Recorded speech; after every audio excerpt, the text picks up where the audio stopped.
नमस्कार सम्पूर्णमा फेरि पनि आज म फेरि पनि यही मोहना आर्यघाट मोहना आर्यघाट सब अन्त्येष्टि गृहको बनिरहेको स्थलमा छु। फेरि पनि लगभग हामी अन्तिम अवस्थामा छौँ, अन्तिम चरणमा। अब हाम्रो यो स्टोर रुम प्लस पानी ट्याङ्की हो यो हाम्रो। यसमा हामीले पेन्ट गराएर गर्दैछौँ। आज यसरी यो बनिरहेको छ। म आज यहाँ छु र यो पेन्टहरू चाहिँ लगभग तपाईहरुलाई म देखाउन गइरहेको छु। यो पेन्ट लाग्दैछ 6 लिटरको दरले, प्राइमर प्लस पेन्ट बर्जरको ओरिजिनल वेदर कोड हो। र त्यसपछि म आज हाम्रो यहाँ आदरणीय दाइ हुनुहुन्छ, काम यहाँ यसरी भनेर सिकाउँदै हुनुहुन्छ। निकै व्यस्त समय छ हाम्रो। रामबहादुर सर आजै उहाँ चाहिँ हामीलाई, म पनि यो मेरो उसमा चाहिँ सहयोग होस् भनेर उहाँ श्रमदान स्वरूप आज यहाँ सहयोग गर्न आउनुभएको छ। उहाँले घामको कुनै प्रभाव नगरिकन मेरो पनि सहयोग हुनुपर्छ, यस्तो यो पुण्य कर्ममा म पनि सहभागी हुन पाउनुपर्छ भनेर उहाँ आफै आएर हामीलाई सहयोग गर्दै हुनुहुन्छ। र आदरणीय दाइ यहाँ हुनुहुन्छ। दाइ, छोटकरीमा म हजुरलाई आफ्नो 2 शब्द राखिदिनु हुन अनुरोध प्रति सहयोगी हातहरूलाई र राम्रो सोच भएकालाई सबैलाई मेरो तर्फबाट अक्सिजन अलिकति शीतलतिरै जाउँ है त। अक्सिजन सङ्कलन तथा व्यवस्थापन समितिको तर्फबाट धेरै धन्यवाद दिन चाहन्छु। ठिक छ, यहाँ बस अब गरिनुमै काम गर्ने मान्छे हो, यहाँ देखाउनु न त। हुन्छ। र अब हाम्रो काम सबै कुरा अब लास्ट भइसकेको छ। समरसल मोटर पनि हामी काटिसकेका छौँ, पानी पनि हामीले तानेर माथि हालिसकेका छौँ। अब हाम्रो खाँचो भनेको बिजुलीको छ। बिजुलीको लागि हामीले सम्बन्धित कार्यालयमा हामीले सम्बन्धित ठाउँमा हामीले आह्वान पनि गरिसकेका छौँ।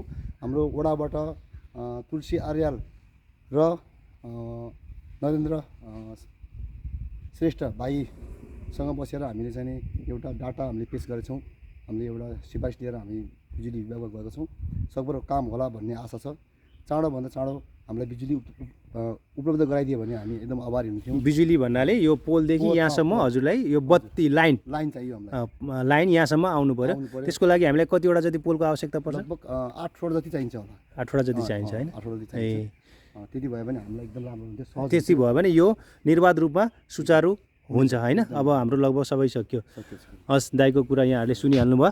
अब म फेरि पनि सम्पूर्ण आधिकारिक व्यक्ति जस्तै हाम्रो वडा प्रतिनिधि आदरणीय वडा अध्यक्षज्यू र नगर अथवा विद्युत प्राधिकरण बेलौरी शाखा जसले यसमा सहयोग गर्न सक्नुहुन्छ हजुरहरूले सहयोग गरिदिनु होला। यो हाम्रो पुनर्वास नगरपालिकाकै एउटा नमुना किसिमले बनिरहेको छ। यहाँ आएर हजुरहरूले अवलोकन पनि गर्न सक्नुहुन्छ कसरी बनेको छ, के छ हैन। र यसलाई अब हामीलाई जस्तोसुकै पानीको अथवा बर्खा, विशेष गरी यो चाहिँ बर्खायाममा पानीको अभाव हुँदाखेरि, पानी चाहिँ यो खोलामा भरिँदाखेरि यहाँबाट लासहरू जल्दैको लासहरू बगेको उदाहरणहरू पनि हामीसँग छ। सरी, मैले यता आफैतिर देखाएछु। यो यहाँबाट हाम्रो एउटा अर्को पुरानो चाहिँ त्यहाँनिर छ हैन। यो पनि मजबुत तरिकाले बनेको छ राम्रोसँग। अब यसमा चाहिँ धेरैचोटि त्यस्तो अवस्था भएको कारणले हामीले यहाँ एउटा व्यवस्थित तरिकाले गर्नुपर्छ भनेर हामीले लागेको हौँ र त्यसमा हामी सफल पनि भइसक्यौँ। यो तरिकाले अहिले हामीले यसरी बनाएको छौँ। हेर्नुहोस्, तल कोइलाहरू झर्ने, यहाँ चाहिँ माथिबाट भइसकेपछि तल खरानी र कोइला यसरी तलपट्टि झर्छ। यो तरिकाले गराएको छौँ। र त्यस पछाडि अन्तिममा हामीलाई पानीको आवश्यकता पर्ने भएकोले यो पानी ट्याङ्की, रिजर्भ पानी ट्याङ्कीको निर्माण गरी हैन दाइ? कहाँदेखि भन्नुहोस् त? हो, त्यहाँदेखि पाइप पानी यहाँबाट निस्किन्छ र हामीले यहाँदेखि एउटा पाइप हालेर यो कोइलाहरूलाई, यहाँ भएका कोइलाहरूलाई सिधै एकैचोटि हाम्रो गङ्गामा यसरी चाहिँ हामीले समाहित गर्नेछौँ। यो तरिकाको निर्माण भइरहेको छ। यहाँहरूले आएर पनि हेर्न सक्नुहुन्छ। र सम्पूर्ण सहयोगी हातहरूलाई मेरो तर्फबाट र हाम्रो आदरणीय अध्यक्षज्यूको तर्फबाट पनि फेरि पनि हामी अनुरोध गर्दछौँ।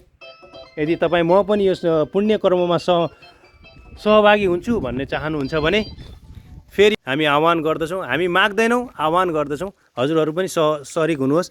दिनुहुन्छ भने हामी हात यसरी पसार्न तयार छ। सही मूल्याङ्कन तपाईँको सही पैसाको सही सदुपयोग हामी गरेर देखाउँछौँ। यो नमुना हो, हामीले सरकारको मात्रै मुख ताकेर हुँदैन, हो हामी आफै स्वावलम्बी बन्नुपर्छ। हामीले यो कुरा सिक्नु अनिवार्य छ, यो नमुना हो यो। हस् हो ल। अनि अन्तिममा यो पनि भने जस्तै आज पनि यहाँ एउटा हाम्रो अप्रिय घटना घटेको थियो। हाम्रो भाइ बिरुको चाहिँ असामयिक निधन भएको थियो आजकै दिन। र यो ठाउँमा प्राय यहाँ चाहिँ बिस्कुट पानी खाने चलन छ। तपाईँ यहाँ देख्न सक्नुहुन्छ, हेर्नुहोस् त यो कपाल होइन, कपाल काटेर यसरी छोड्ने होइन नि त। यो अलि अशोभनीय भयो होइन, अलिकति यो गर्नु भएन।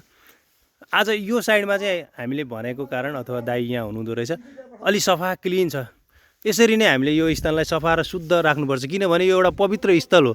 यहाँबाट हामी चाहिँ हामी एउटा स्वर्गको ढोका ढकढक्याउने ठाउँ, अन्तिम स्थल, त्यसैले पुण्य कर्म गर्ने ठाउँ, अन्तिम स्थल भएको कारणले यसलाई सफा र सुरक्षित राख्नुपर्दछ भन्दै सम्पूर्णलाई विनम्र अनुरोध गर्दै हामी आज बिदा हुन्छौँ। धन्यवाद।